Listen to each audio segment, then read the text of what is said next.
Hello, everyone, and welcome to Writers Drinking Coffee. This is a podcast where writers sit around drinking tasty beverages to talk about writing, publishing, and the whole creative process. There may be rants and raves and opinions that don't agree but are lovingly delivered.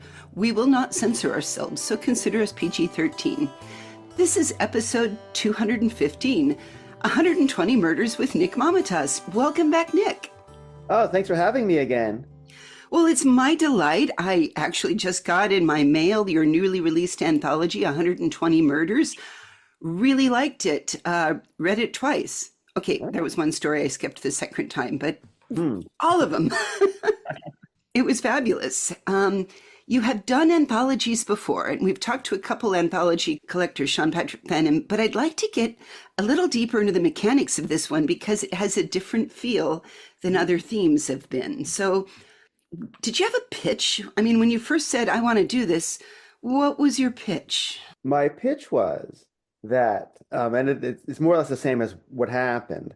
The pitch was for crime stories inspired by the music of the late 1980s and 1990s, specifically college radio music or alternative music, as it was later called. And as many people, but not everyone, would kind of guess, 120 Murders is a play on the phrase 120 Minutes, which was an MTV show. Oh, thank you. I didn't know that. Yeah. On Sunday evenings, Monday mornings, for 2 hours between midnight and 2 a.m., that played this kind of stuff that was not in MTV rotation otherwise. Of course, MTV has its own publishing company, so 120 Minutes does not appear as a text in the book. Well, I wasn't sure if it was like some of the authors talked about one song, but do you have a song list and saying, this is what I'm dying for people to write about, and then you have to go match them up, or what did you do? Well, it expanded over time. At first, it was something that had appeared on 120 Minutes. But I now realized that I can't do that without MTV basically having a veto over whether this book exists or not. Really? Fair. It doesn't seem to be inherently a copyright issue. It would be a trademark issue because labeling. It'd basically be a labeling issue. Yeah, okay. So then we expanded to anything by an artist that appeared in 120 Minutes. Then it was anything that some artist or producer who had done 120 Minutes, except for the first few episodes when they didn't even really understand their own concept. The first episodes of 120 Minutes had Peter Frampton and Queen on them. Even they didn't know what was alternative at the time. Then I finally said, you know what?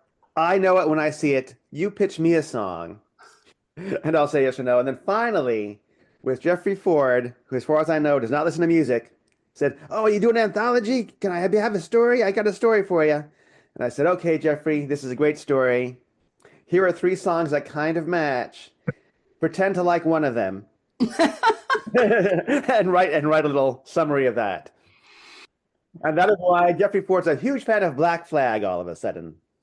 Okay, well, fair enough. I mean, as a child, I was in college in the 90s, and I think Karen also was in a college in the 80s, and Chaz probably loves a lot of 70s and 80s music. So Chaz loves a lot of 70s music, basically. I don't know what happened in England, but in America, we went from media contents from like 50 in 83 to 10 in 96 and 6 by 2005. And this mostly is because of Sinclair and later iHeartRadio. And it was kind of ugly that you had to go to the university radio station. So I was kind of jazzed you talked about them. Oh, yeah, it was terrible. I wanted to say KUNC in Colorado, wherever you are, if you still exist, I love you. Uh-huh. Which one did you love? Were you a California boy or were you a New Yorker? No, I'm a New Yorker. That's what I thought. Up in California. But I loved WSOU, which was out of Staten Island. So WNYU and New York University, of course. On Long Island, we had WLIR, sort of a legendary radio station that later became WDRE. In fact, my own story, which is not in the anthology, but is sort of published alongside the anthology in another venue, is about WLIR after a fashion. I was actually going to ask about that because you didn't have a story in this one, and I was kind of thinking you were going to. Yeah. Well, there's always a tension. It is considered inappropriate to publish your own story in an anthology because you're giving yourself a little payday. Who's editing you? Who's saying you can do it? You're taking spout away from some other writer. But on the other hand, there are people who are famous enough Where if you as a reader see their book on the shelf and you want a George R. R. Martin story, you'd be very disappointed Yeah, at your George R. R. Martin book that has no George R. R. Martin stories in it, but has plenty of his friends. I could see that. absolutely. So, Nick, going off at a bit of tangent because hello. Mhm. Go ahead. Um, I've been reading through the book, Mhm. and I wanted to talk about your editorial process, Yeah. because I mean, they are wildly different stories, but there is a consistency of, I don't know, something between Tone. certainly tone and possibly anger underneath it. Yeah. And what kind of input did you have to the stories before, during, or after they were written? Oh, these are all great questions. In fact, these are all the same question. Yes, So they are. the first Yes. question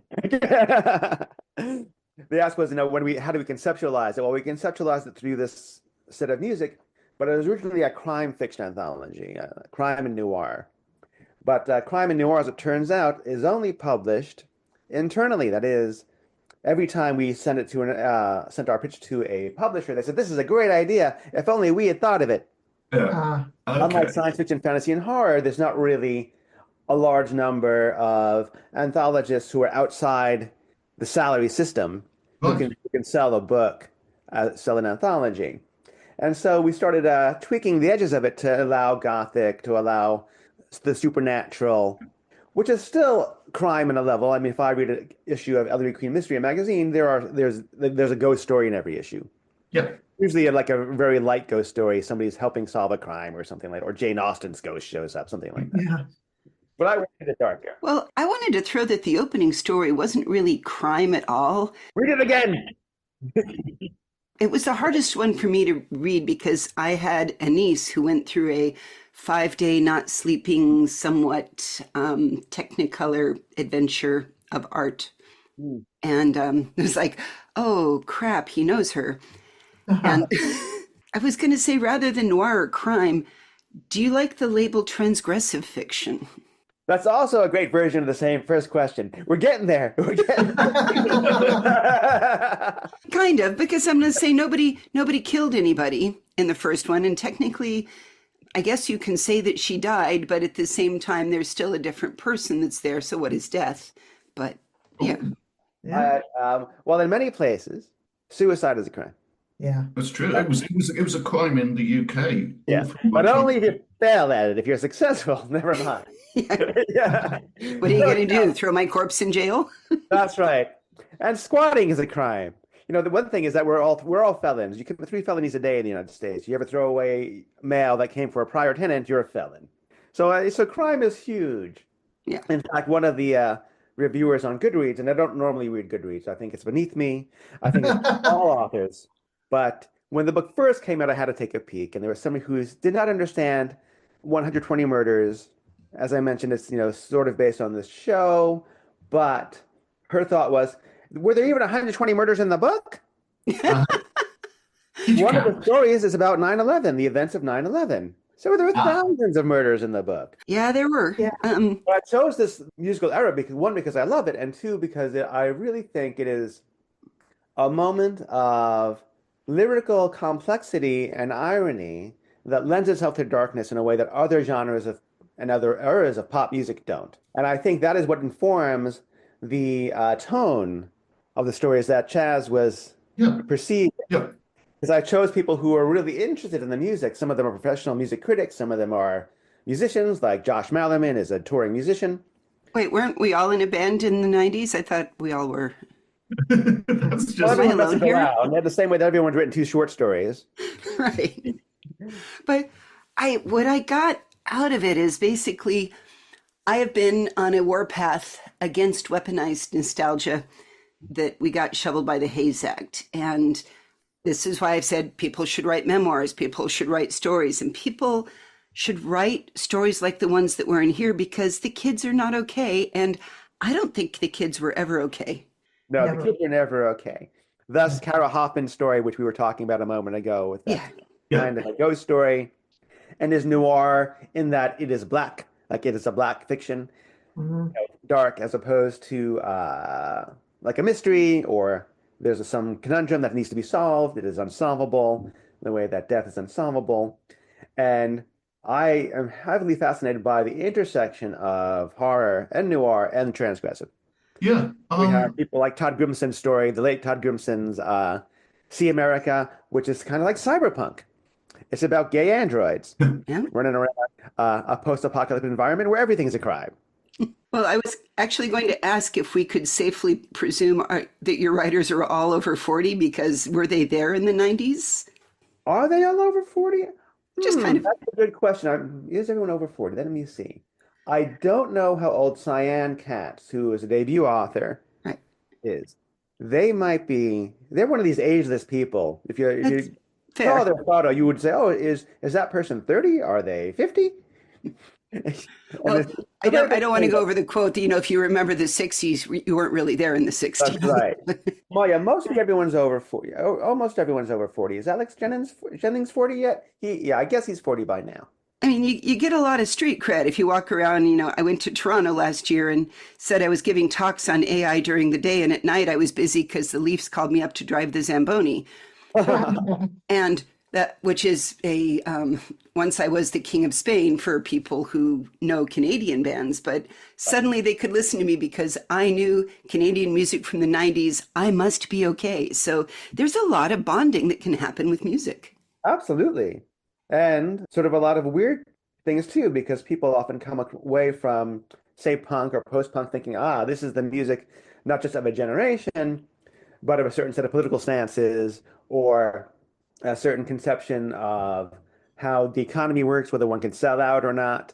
And these aren't always true. It's easy enough to meet people who are right wing or libertarian who love this stuff as well.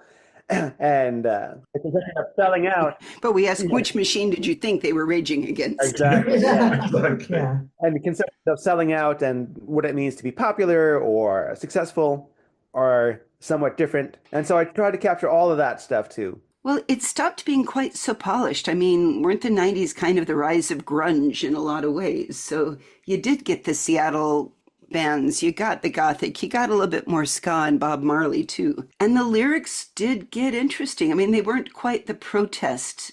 There was a lot of protesting going on with, Dylan and Simon and some of the others that were writing in the 70s, 60s, and 70s, but they were very much exploring what does it mean to be alive and what does it mean to be human and how do we relate to each other. And that's what I loved about a lot of these stories is because they did have what is it to relate to them. It doesn't matter what orientation you are. It doesn't matter what your gender identity is or not. It's still, can you relate to people? And honestly, and sometimes can you not? Like, I would posit that the story with the hitman didn't have a lot of empathy in him until until he fell for someone. That's right. So that's the story by Maxim Jakubowski, Leveled Harris Apart. Maxim, interestingly, is not a fan of this music. I'm not at all surprised. I'm sorry. I've known Maxim for decades, and this would not be his kind of music, is all I'm saying. Exactly. But he worked for Virgin Records. Yes. Interesting. He was steeped in the music. He was up to his eyebrows hearing it when he's walking down the office. Right. If you come up against the hallways, and some of them stuck in his head. And so he's not he's kind of older on the older side, and he's not a big fan of this stuff. But Level Terrace Apart, Yeah. has sort of been brainworming him for the last 30 years. Yeah, sure. Yeah, absolutely. There's a few of them that reminded me of the book and somewhat of the movie Girl Interrupted as well, of the sometimes just a little bit too much reality can hurt people. And I think it's valuable. I think there's at least one story in there that everybody can see, if not the phase they're going through, something they have gone through as part of their process. Absolutely. And there is political music as well from that era, like Dead Kennedys, and a lot of the punk bands were heavily political, crass. And even if a song's not political, what I did not want, speaking of setting the tone, I did not want people writing a prose version of the song. Clearly, for a variety of reasons. Yeah. So Jennings' story, for example, he did a deep cut. He found a band that I had never heard of and a song I had never heard. Well, it did qualify though, and it was a great song. And it was not the kind of song I would have thought he would have picked, because I know him as someone who writes stories about funk musicians who become superheroes and things like that. Ah, But his story was about this certain song, which I'm blanking on right now. Maybe someone could remind me, or I could run to my copy. But his story is quite political. It is about the Black community of Baltimore and environs, and the history of the Klan coming in there and out his own childhood, and not quite plantation level, but certainly manor level. Dwellings where slave people were lived and were tortured and that kind of thing. So even if something just the sound, a chord, can remind can remind one of politics as powerfully as the lyrics can. And I think that comes up throughout. I mean, it absolutely can. I can say there was a song that, it's a pity that Excitable Boy was, I think, the late 70s because Yeah. Right. there's a lot of people that I'm convinced listened to a fair bit of Warren Zevon when they were kids and grew up and did grunge later. Absolutely. And Warren Zevon is on some level responsible for this book in that in the crime micropress, there's actually a trend to do this around single artists. So Joe Clifford some years ago had crime stories about Bruce Springsteen, and he did an anthology. And several of them have come up since then. Many of them are interesting. I was in one edited by Art Taylor and Libby Cudmore about Warren Zevon. Wow. Huh. And I thought to myself, this reads pretty well, but what if we could sort of throw a wider net? And the way things are going in that sort of small press community in the crime world is the opposite direction, where they're getting narrower and narrower, which I think is a mistake. I received one the other day about the sons of Stephen Sondheim and crime fiction. There's been Paul Simon in crime fiction. Oh, can we talk about Australian murder ballads? If only. And I guess Nick Cave would be good. Actually, many years ago, it was supposed to be a Nick Cave anthology, which never went anywhere. But I did write a story for that. That was, 2007, ended up being online somewhere. But this kind of thing has been happening. But Warren Zevon's a great example of someone whose work is noir and crime, who did a cyberpunk album Yeah. in the early 90s. We are going to need a link to the Warren Zevon collection anthology. Oh, sure. No, So I yeah. want to back up and ask, when you were finding, you figured the pitch. Naturally, of course, you have, at minimum, I've got to invite these 5 people. Did you use something like Duotrope or a common, or, okay. Now, for something like this, it would be really difficult to open up the submissions very wide, partially because people would want to all do the same song. Yeah. I know this because I'm on certain emailing lists, and I've seen this happen with other anthologies. There's a kind of like crime anthology about musical theater. And what do you know? How many people want to do one of the songs from Chicago? I just take Assassins, man. That was the good one. Yeah. And half of them, apparently the editor was even responding on this email list saying, no, you can't do that song from Chicago. 10 people have asked for it. 5 of you have gotten the name wrong. Just a line from the song instead of the name of the song. So what I was open for, I was open to queries. So I was very open that I was doing this anthology. And in the old days, everyone was always open to queries. It is only in recent years, the SATization of the anthology. Somehow you're not supposed to query Rich someone. here, Nick, Rich here. Explain SATization. So the SATs are standardized tests. I'm sorry. So I heard SAT. Well, never mind. Ignore me. Okay, yes. So there's a certain level of formality that I'm seeing these days where they want to know exactly what's going on, what's the word counts, what's going on, and how do I get it, and when's the deadline, and how many words, and is flash fiction okay? And they have all these questions, and it just seems like an anti-art way of doing things, but the procedure is so straightforward that it seems like anyone can plug something in and get it done. While queries, on the other hand, suggest a kind of ambition, suggest a kind of confidence. And so I was quite open to queries. Several of the stories came from queries. I mentioned Jeff Ford, Michael Morano from Boston. His was a query. Maxim's was a query. Some queries I did not take. Either the idea wasn't quite right or I read the story and I didn't like it. And I think anthologists should always be open to queries. So wait, I want to throw this out there. There could be thousands of people listening to you now. If somebody's like, I want to write a story like that, should they reach out to you? If I have an anthology going on, sure, reach out to me. Absolutely. Oh, come on, volume 2. Volume 2. You're 240 murders. Well, that's interesting. Look, that's how I sold my first story. Yeah, Was one of my friends said, "Oh yeah, I'm doing an anthology," and I said, "Great," and I sent her a story. And it worked out great. that's right. Because we're trying to find things that are unusual and interesting, not written necessarily to order, and certainly not something that's been rejected 1,000 times and then slightly changed to fit a song or to fit a theme. Yeah. What annoyed me during this process was people writing to me in public to say, when are you opening to submissions? Why don't you open to submissions? Which is like asking someone, why don't you quintuple your workload? Yes. Yeah. Yeah, absolutely. And then So they say things like, well, it's not fair because not everyone's confident enough to query. I said, well, anyone who's confident enough to tweet at me to tell me it's 5 times as hard is confident enough to query me privately. You just chose not to. You chose to try to shame the shameless. That's a good point. Yes. I so kind of feel like so close to you right now, Nick. do you know if you got any submissions that were just people who heard the brief and thought, I have the story that I've already written, the story that exactly fits that? Nah. Oh wait, I would. No, that's not quite true. Michael Morano's Street of Glass Pine Cones was pre-written, Right. and it did fit because Michael Morano is very musical. I used to live near him when we were both living in Boston. He took me to clubs. I saw local bands that he was doing. So he tends to write about music and tends to write about the underground anyway. So it wasn't quite the exact fit, but it's certainly close enough. In fact, it's a little embarrassing that I didn't ask Mike myself because I know him very well and I enjoy his stories. He just didn't occur to me.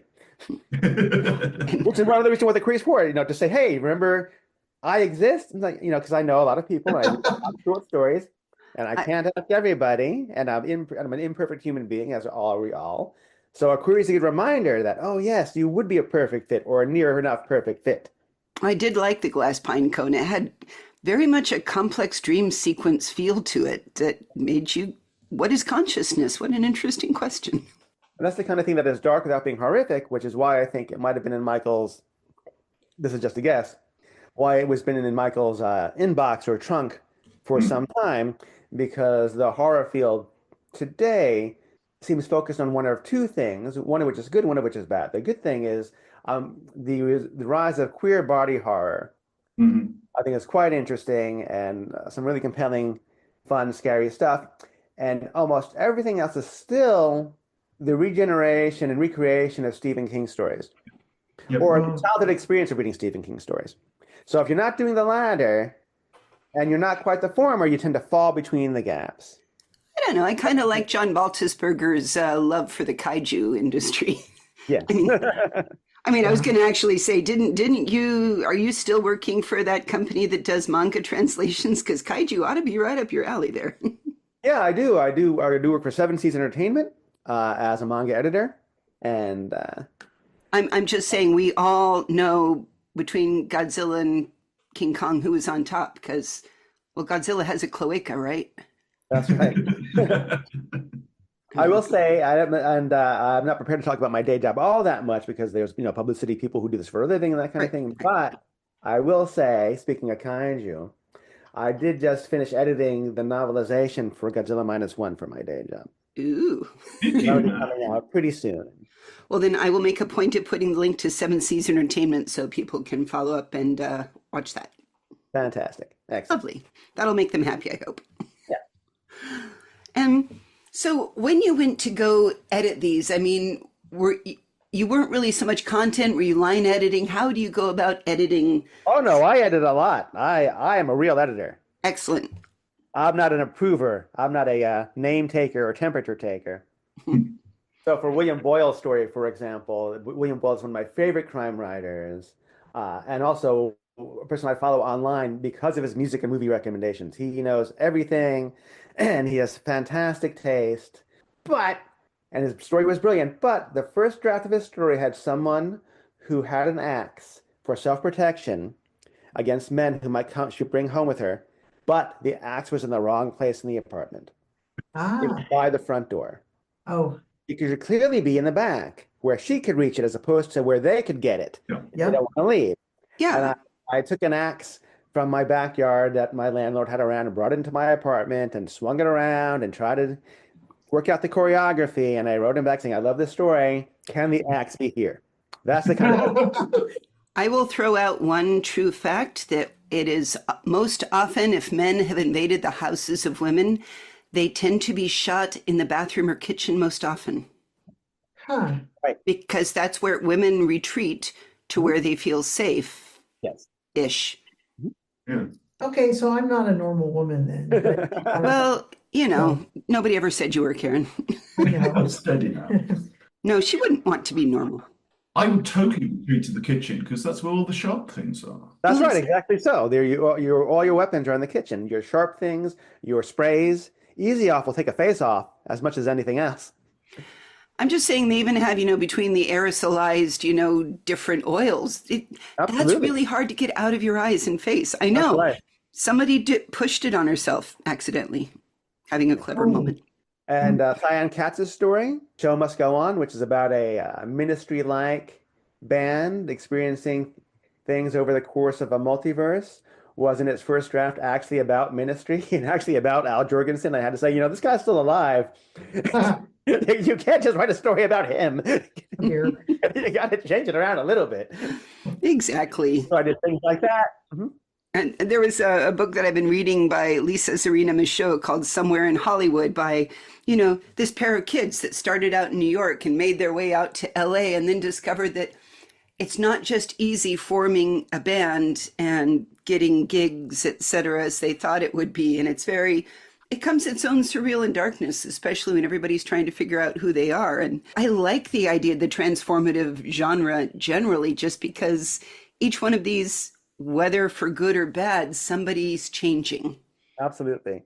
And I always try to aim for that as well. What I like about noir as opposed to broader mysteries is that noir often has that directional into collapse or into a weird enlightenment or into a transcendence, while mystery tends to wrap things up. Here's the person who did it, and now the Yeah. police come and take them And now away. you go back to your previous lives. That's right. Mysteries are conservative to a Yes, depressing degree. that's right. I would agree and say that I did read a bunch of Sam Spade, and in particular, I really loved the Nero Wolfe books, but I didn't like the original guy writing it. I like the guy who took over because suddenly characters could change and not just be cardboard cutout. And that was old noir for me, was the shadows on the wall.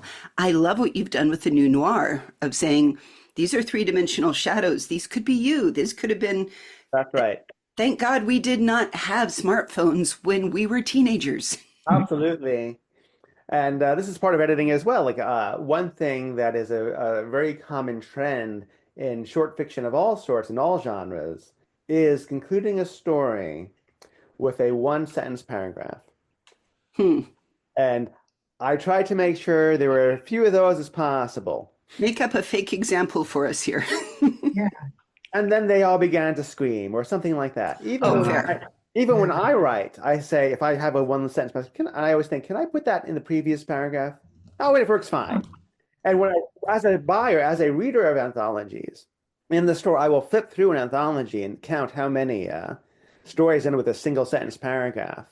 And if it's more than a third, I don't buy the book. And if that last sentence has the title of the story, Yeah. I'm not buying the book, even though some of my favorite stories are like that. Even, I have no mouth and I must scream. That's the last one. That's the last one that's allowed as far as I'm concerned. Well, wait a second. I want to give props to the one human that ever pulled it off well. And I'm going to say that's Edward Gorey in The Curious Sofa. Sure, sure.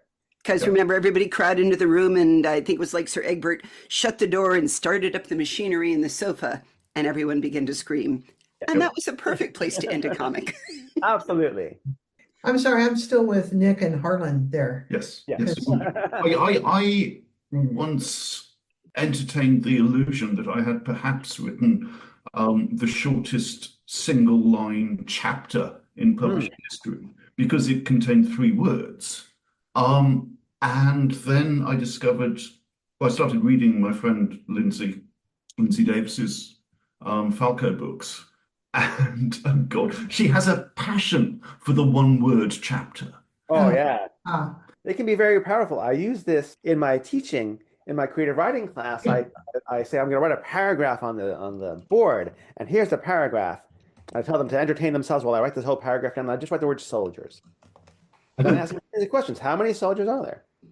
And the not bright ones say, "Well, how could we know? I don't know." But the smarter ones say, "Too many to count." Correct. Is it a surprise, or did you know the soldiers are going to be there? No, no, they're surprised. Oh, are they happy to see them? No, it's a sense of dread because the empty space tells the story. Yeah. And then I Absolutely. draw an exclamation point over instead of the period, and then like, okay, how about now? Oh, now we're happy to see the soldiers. Yeah. So negative space can be very powerful, but that last paragraph being one sentence is like a cheap trick because it's used Yeah. too often. Yeah. No, absolutely. I couldn't agree with you more. Speaking as someone who has almost certainly done it and probably too much. Well, I noticed that you didn't have at the end like just a simple, this was the music list, for this. Like, I kind of like that some of the writers are doing that. I know Carrie Vaughn is doing it, saying, hey, this was what was playing when I was writing this. And I almost kind of had a taste for it of saying, put at the end, to list. If you ever did another version, I would vote for a list of where it is and how can I go hear them. Because some of it, you made me go stalk weird musicians, Nick. It's all your Yeah, that's right. That's what I want you to do. I want the experience of the 80s, where if you heard something on the radio, maybe you'll hear it again, maybe you won't. Yeah, Maybe but in the you 80s, I could record go it. down to a record shop and pull it out and read the liner notes. That's right. I miss liner notes. All these things are easy now. But this every story ends with a note from the author explaining They do. their vibe, and they're all quite interesting. Some of them like I love the Foo Fighters, like Meg Gardiner, Yeah. who wrote a wonderful story about a crypto scam, and she was very straight ahead. I love writing to music. I love the Foo Fighters. Other people like Elena Molly Shapiro said, "Yeah, that Soundgarden, those roaring guitars reminded me of 9/11." Okay, well, all right then. And sometimes the story involves the song, like Molly Tanzer's novelette at the end, The Best in Basement Radio, starts as a true story. It even describes her getting an email from me saying, "Will you write me a story for this anthology?" as part Yeah. of the Yep. story. And song is Only in Dreams by Weezer, which is a very long song, long enough that somebody might put it on the radio if they're a college DJ and sneak out of the booth and kill somebody and come back. I'm sure that would never, ever happen, and we're not encouraging that in any way. This webcast does not advocate murder. No, just wound them. I'm Just just wound them and run. Let me take his course. Thank you for understanding clearly. Yes. Absolutely. Yeah, I'm having a hard enough time with AI advocating for self-harm out there. So Let's not go there. AI. not going there. Not going there. Yeah, no. So I was almost wondering if there was going to be any, because I haven't read your story yet, because you say it's separate. Is there anything that we have about, the despairing loss of why did it have to be alternative when media content shrunk and suddenly you had Lilith Fair and you had all of the rebellion of people that were trying to get away from just having, what is it, Steve McQueen and I Am Your Superman is all you heard every hour on the hour. Mm-hmm. Well, it's the same as in publishing. Conglomerization did all that work. And the reduction of the number of record companies and the reduction of the number of radio stations, especially as you're talking about before. Even when I was entering college and was volunteering for the radio station, that was when it was sort of starting, where you could see, let's say, the classic rock format come out. And most classic rock radio stations were previously album-oriented radio stations. That is, they played hard rock or rock, but they would add things and remove things from their playlist. With classic rock, they got to stop. Yeah. They never had to buy another record again. Well, there was Tomato-gate, at least in the country. I don't know if you heard that, where somebody made the mistake of saying into an open mic that female country music was like the tomato on your salad. It was nice, but it's not why you're having the salad. Huh. So feel free out there to look up #Tomatogate and sign off on what the hell were you thinking, you jerk. Especially given the number of wonderful country vocalists who are women and have been Right? for the whole 20th century. Yeah. And songwriters too, absolutely. Yeah. I And can so actually the blame song is- Clinton for the Telecommunications Act in the 90s. It's the worst thing ever for the music industry. Absolutely. Now things have changed slightly in that we all carry a recording studio and a movie studio and the Library of Alexandria in our pocket. Yeah, that's true. And this is led to sort of micro genres. That's not Dungeons Synth, that's Kobold Core, that kind of stuff. Any group of 10 songs is its own micro genre now, which is very cool and fun, but it's very hard to make an anthology out of that. Yeah. I like to go back to murder ballads then, you know. So what are you working on now? Are we going to see 240 murders? I just finished my next novel, which is coming out in September. Or rather, I just finished writing the cover copy for my next novel. It's coming out in September. I finished the novel earlier this year. It is called Calivas, or Another Tempest, and it is basically Shakespeare's The Tempest, Yeah. but here in the California Bay Area in the near future, the slash post-human future, with Calivas, which means hut in Greek, it says surname. This guy named Calivas, who is the last human being on Earth, who is not an advanced cyborg post-human type. So he's like the Caliban character, and he's living alone in the Farallon Islands until who shows up but a man and his young daughter who are taking over. And that'll come out in September. And I'm working on a few other things now. Slowly but surely, I'm working on a book of nonfiction about Ursula K. Le Guin's science fiction, Ooh, interesting.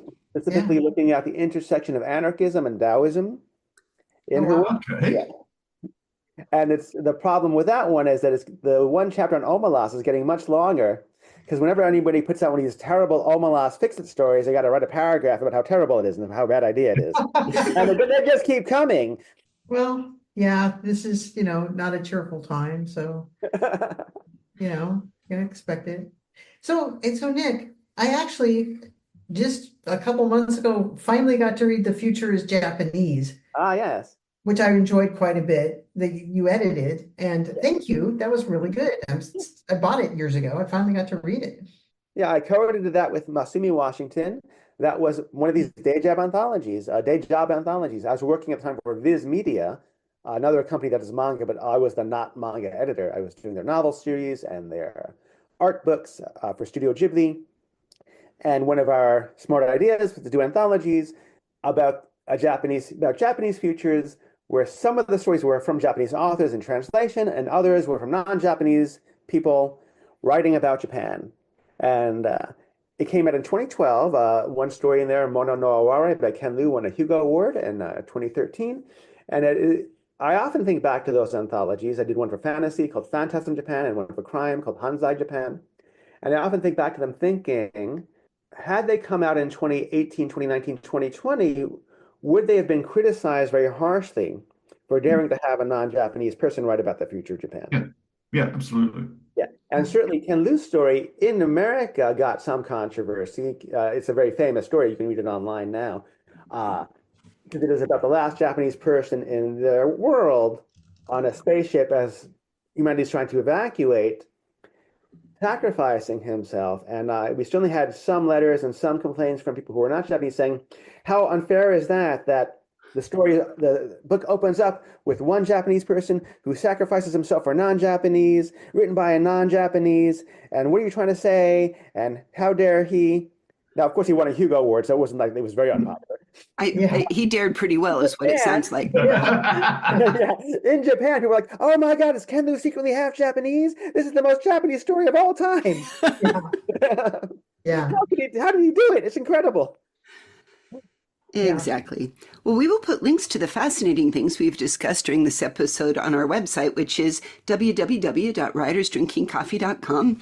Nick, thank you so much for reaching out and joining us today. This has been great. Okay, and I will offer you one more link as well. So as we were talking about, I have a story that's not in the anthology, but is of the anthology. We would love that. So that's Streak of the Week. And I absolutely. did that to split the difference because there were people who wanted my story in the book, readers, and there are people who would be very suspicious of it. So everyone who pre-ordered the book via the publisher got a free copy in the receipt. Ah. Did I? I've many, many dozens of orders.